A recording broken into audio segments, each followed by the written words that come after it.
security. The daughter you gave him or tried to? The daughter who was mine, if you remember? Michael Zaslow, Guiding Light. This is what you want again? Ed all neat and tidy in the dining room and good old Raj out there waiting for you in the woods. Well, I'm sorry, sweetie, but I don't lay down on the dirt for anyone anymore. Not even for you. And the Emmy for Outstanding Lead Actor in a Drama Series goes to Michael Zaslow.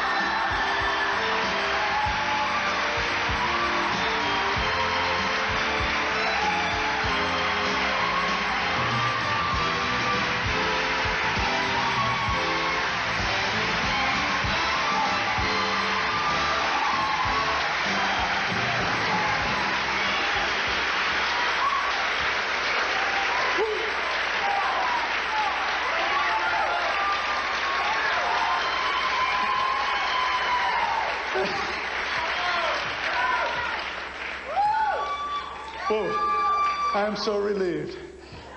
I want to thank my fellow actors, members of the Academy. I want to thank my wife, my partner in life, Susan Hufford, who made this possible and who has made all the good things possible in my life since I met her. And I tell you that not only because it's true, but because she told me to tell you. Because she said that's what David Canary and Peter Bergman always say.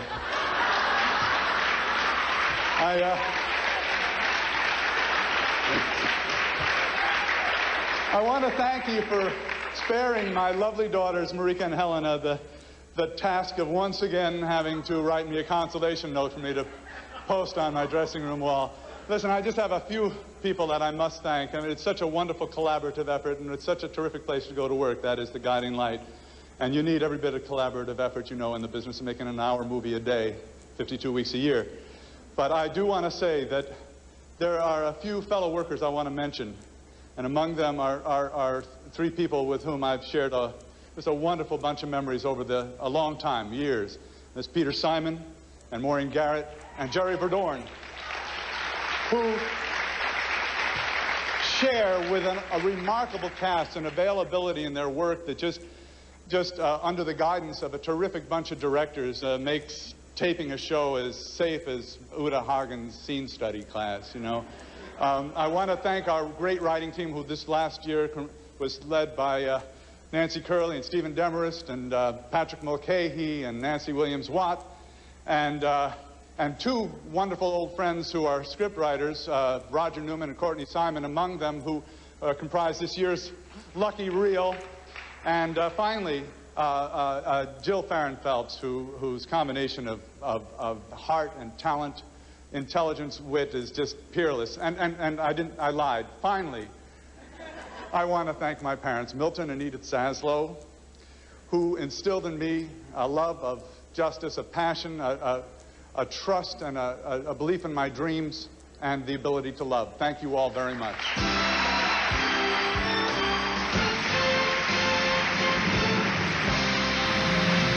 Tucked cozily away in the bosom of your loyal family and friends,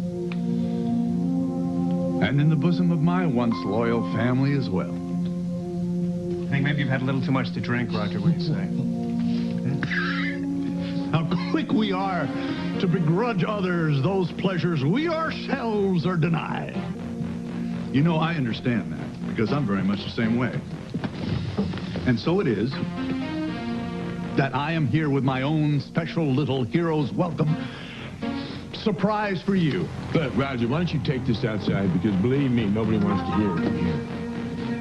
How I wish your dear lost wife were here to watch you as you reassemble your domestic relationships at my expense, or so you think. No one's here under duress, Roger, not even you. It's me you came for, isn't it? Let's go. I'll talk to her outside. You coming?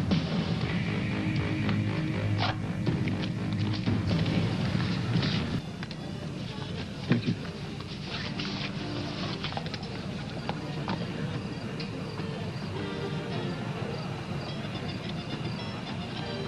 I went to your house.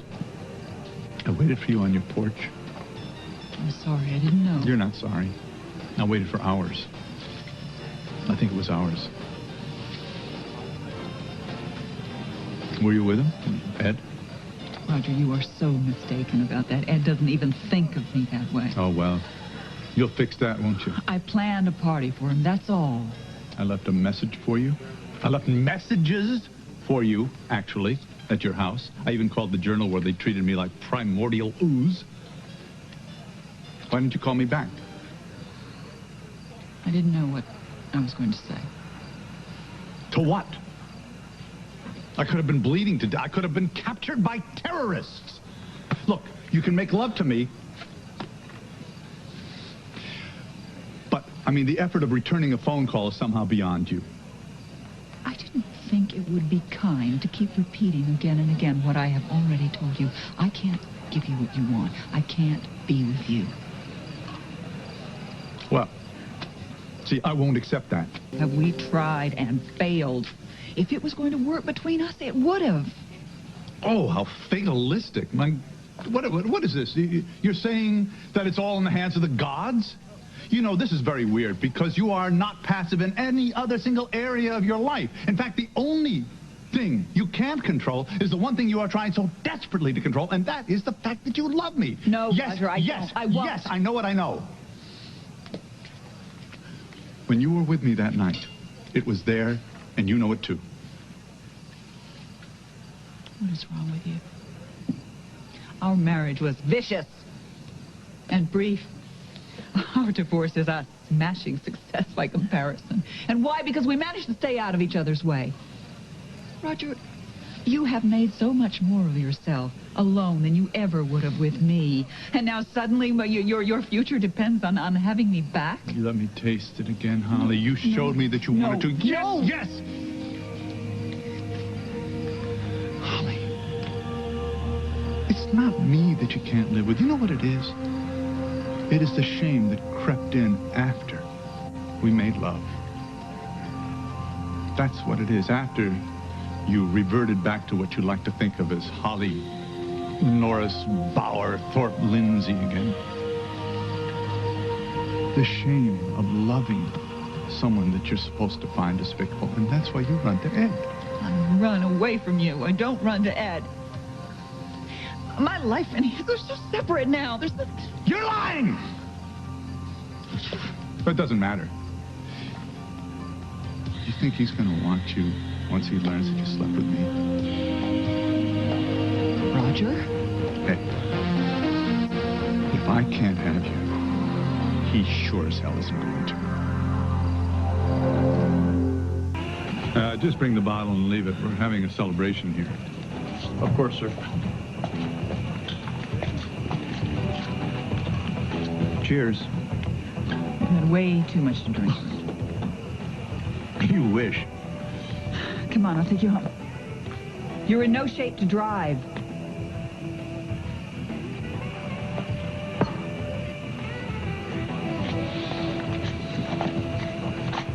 You're doing it again, Howard. What? Using yourself, using me, tempting yourself, tempting me. You're not terribly tempting at the moment, Roger. You know, you're always asking me, when will you ever learn? And I'm going to ask you, when will you? Why? Because I don't want you to get in a head-on collision? The only head-on collision you're afraid of is one with you-know-who. Let me repeat this to you, Roger. Ed does not think about me that way, not for a long time. Well, let me repeat this to you, Holly. That ain't going to stop you. When I talked about what we had, I was talking about this kind of peace and security that I want in my life. What kind of with peace? somebody What else. kind of security? The daughter you gave him or tried to? The daughter who was mine, if you remember? This is what you want again? Ed all neat and tidy in the dining room and good old Raj out there waiting for you in the woods? Well, I'm sorry, sweetie, but I don't lay down on the dirt for anyone anymore. Not even for you. You're never content until you make me hate you again. It's the only thing you really trust, isn't it? I think we should rejoin the party. Lest tongues begin to wag. No, you're not going in there.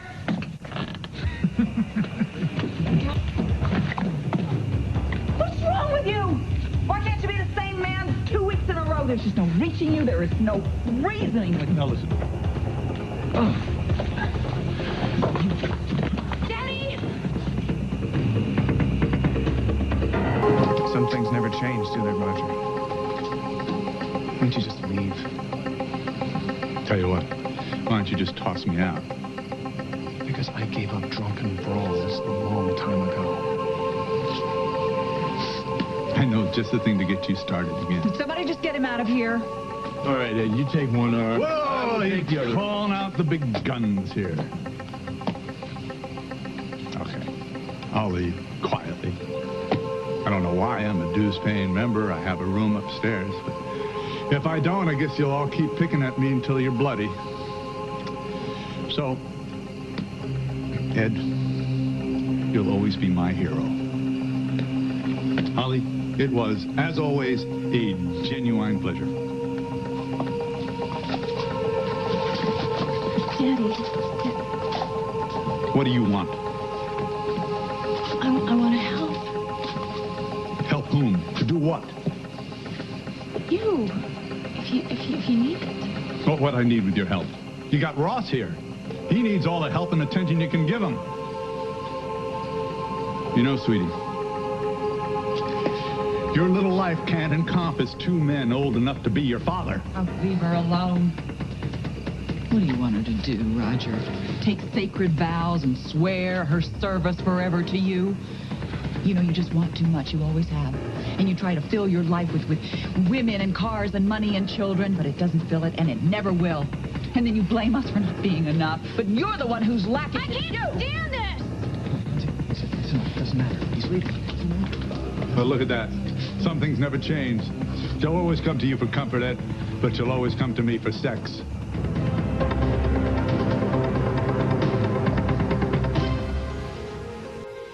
You look beautiful. How are you feeling? I would just as soon you get to the point. All right. I made a mess of things. I'm going to make it up to you. I'm going to put it all back together again and make everything right. I just need a chance. I need for you to give me a chance. Just stop. Right there. It's over. I want a divorce. You don't mean that. I do. I want a divorce, and I want it fast. I've already talked to Ross Mahler about it. I suggest you talk to...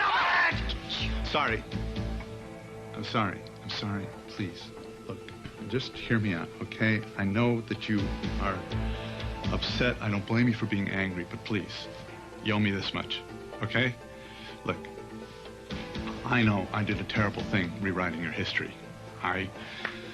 You deserve the truth about your father, and I gave you a lie. I manufactured evidence that I knew was false, and I convinced you that it was real. I know.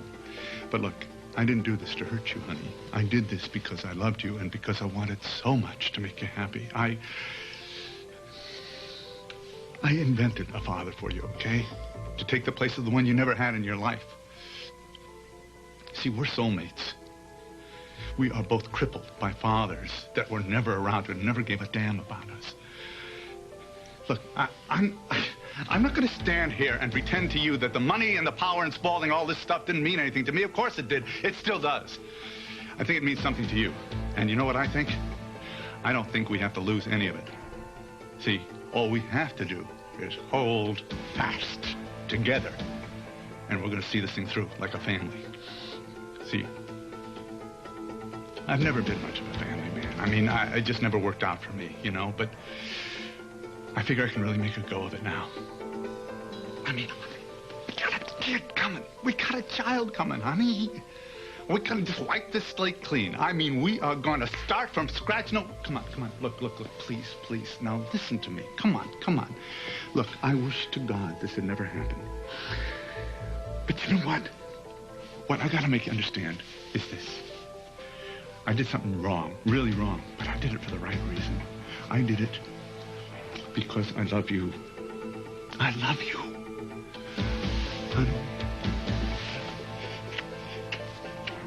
I love you, so help me God. As God is my witness. I do hope God is still listening to you, because I am not. Off me! No. Maybe a month ago, but not now. Too much time has gone by, and I have thought about everything that you've done to me, how you have used me. Would you like me to recount all the ways? You're being unfair. I think it's the pregnancy. You're damn right it's a pregnancy! Honey. Gosh! What do you think it is? I don't think you have any idea what this baby means. Oh, it means everything to me! Oh, no, it doesn't. Oh, no, it doesn't. Because if it did, you would have respect for its mother, and you have never had respect for me. That's not true. You have never had respect for me. You talk about doing the right things. Oh, but they were for the wrong reasons. Oh, and I should forgive you for the unforgivable. And if I'm not able to, then it is my efficiency that just can't do it. Well, you are a pathetic little man. You don't even realize what it is that you do to people. And I don't even have... What, coming first? I'm not even the first one, am I? There's Holly, there's Alexander. God knows how many other people there are. I'm sure there are quite a few. You stop it! No, I'm not done yet! And I'll tell you when I'm done. I'll be done when you understand that there's no way on earth that I am ever letting you back into my life, that you are never going to come near this baby. You are right. It is about my pregnancy, and this baby deserves a lot more. No father would be better than you. That's right. None whatsoever would be better than you. You will never see this child, so help me, you will never see it. Now get the hell out of here. Just go. Get out.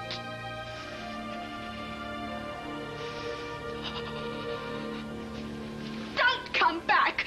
Don't call. I never want to see your face again. Listen, you! I tried to explain to you. Now, I've made a big mistake, but I never betrayed you, honey. Not the way you're betraying me now. Oh. What you think? You're just gonna throw me away?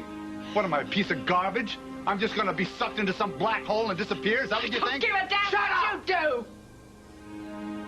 I guess it's what you wanted all along. Because otherwise it couldn't be so easy for you. You know,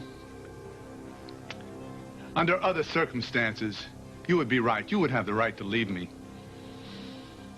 But you are never, ever, ever gonna take my baby away from me. I want you to be real clear about this. You remember that recurring dream you had? Scared the hell out of you about the guy in the fog, and you never could quite figure out who it was? Well, that dream turned out to be pathetic, didn't it? Because that guy happened to be me. And the dream's not going away, and I'm not going away. You're not going to escape me. You understand? There's no place on this earth that you can run that I won't find you. Because this baby that you're carrying is as much mine as my fist or my eyes. It belongs to me and to my body just as much as it belongs to yours. And while someday, maybe I could give you up, I will never surrender my own flesh. Now, you go and get yourself a good night's sleep. And in the morning, after the hearing, I'm going to come and I'm going to lay Spaulding at your feet again, which shouldn't surprise you because I tend to get what I want, don't I?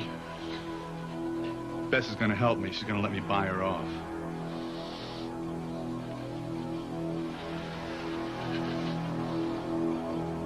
I win, Jenna.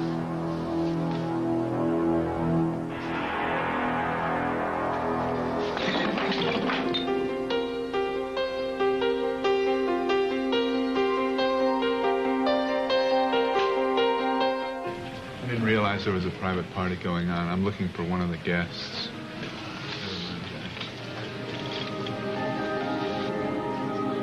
Never mind, Jerry. Dad, I really wanted to... Not so fast, Bess. I was out at the potting shed before and you weren't there. Here is no place. I agree. You go on back to the potting shed and I will meet you there in 10 minutes. Go on.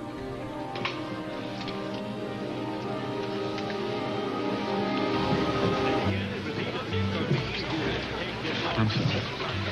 Dad, listen, I know you have a lot on your mind, but that's what I wanted to talk to you about.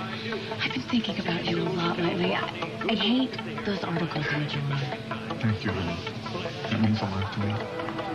Now listen, don't worry, because everything's going to be okay. Well, I know about Jenna and baby. I just want you to know that if you lose in court tomorrow... No, wait. I don't know what you've been hearing, but just put it on your mind, because your daddy's not losing. He's not losing Jenna. He's not losing the baby.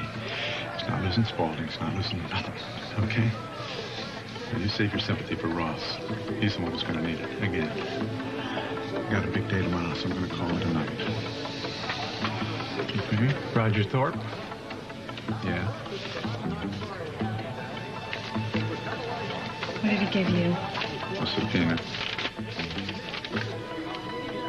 Well, I'm to appear at this hearing tomorrow as an unfriendly witness for Spaulding. Well, that suits me just fine, because I was going to be there anyway. To watch them all go down in flames. Go to hell tomorrow, Roger! I'll take hell any day. It's got to beat marriage to you. That's what this is all about. Come on, why don't you tell the good people why you hate me so much? Why you're so happy with your son's choice of a wife. Tell them, come on. You just can't stand losing yet another man to Mindy Lewis's bed.